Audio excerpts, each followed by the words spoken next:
Daily mail ने अपनी पूरी स्टोरी विड्रॉ कर ली है इस मामले में।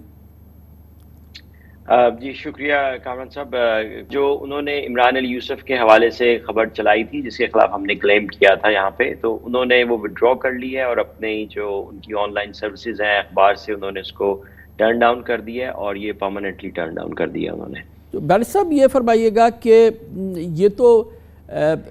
काफ़ी नहीं है, क्योंकि लाइबल के लॉज और डेफेमेशन तो बहुत सीरियस मामलात हैं यूके में, तो इस पर कोई वो हर्जाना नहीं देंगे, कोई उन पर फाइन्स पेनल्टीज़ और आपकी कॉस्ट और ये तमाम चीज़ें, वो कोई इसकी फाइनेंशियल इम्प्लीकेशन नहीं है डेली मेल के लिए? जी इसकी किसी किस्म की भी फाइनेंशियल इम्प्लीकेशंस नहीं है, कोई डैमेजेस नहीं दिए जा रहे, हर पार्टी अपनी कॉस्ट खुद बेयर करेगी। मैं इमरान अली यूसुफ साहब का वकील होने के नाते ये ज़रूर बता दूं कि ये जो केस काफ़ी देर से चल रहा था और इसमें हमारे जो क्लाइंट हैं इमरान अली यूसुफ साहब, उनका ये ख्याल था, हमारा भी यही ख्याल था कि हमारा केस मजबूत है और हमें ट्रायल पे जाना चाहिए। लेकिन बहरहाल क्लाइंट ने, इमरान अली यूसुफ साहब ने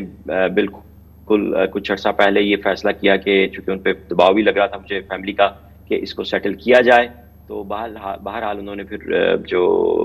ANL डेली मेल की शराइत के ऊपर इसको सेटल किया है। और उनकी ये ख्वाहिश जो थी कि उनके खिलाफ जो खबर लगाई गई है, चूँकि वो खबर दुरुस्त नहीं है और अब डेली मेल ने ये फैसला किया है कि वो खबर से विड्रॉ कर रहे हैं, तो उन्होंने बैरिस्टर साहब ये बताइएगा कि ये पूरी स्टोरी को उन्होंने डिसोन कर दिया है या उस पर माफ़ी मांगी है या उसके एक हिस्से पे माफ़ी मांगी है, क्या इसकी सिचुएशन है? जी इमरान अली यूसुफ साहब के केस में अपॉलॉजी का वर्ड तो कहीं भी नहीं लिखा उन्होंने ये कहा है कि जो भी हमने आपके खिलाफ बात की थी हम उसको परमानेंटली रिमूव कर रहे हैं अपनी साइट से, अपनी अखबार से, जहाँ जहाँ भी उनकी अखबार देखी जा सकती है। इमरान अली यूसुफ के हवाले से तो सिर्फ इतनी खबर है, क्योंकि इनकी जो खबर थी जो इनके खिलाफ थी वो ये थी कि जो एक करैक्टर है पाकिस्तान में, इकराम नवीद, जिन्होंने कोई ईरा के डिपार्टमेंट में खुद बुट की थी, तो इल्ज़ाम ये था हमारे क्लाइंट पे कि वो इकराम नवीद जो है वो इनके फ्रंट मैन है। तो इस पे इन्होंने चैलेंज किया था कि जी मेरा उसका कोई लेना देना नहीं, वो एक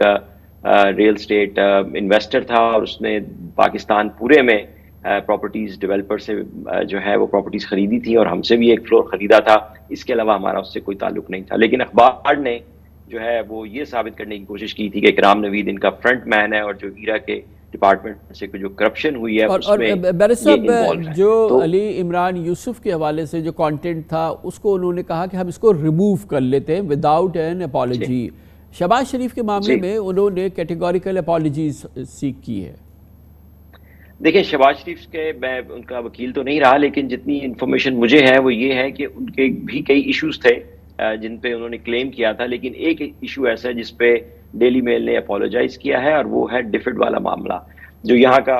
डिपार्टमेंट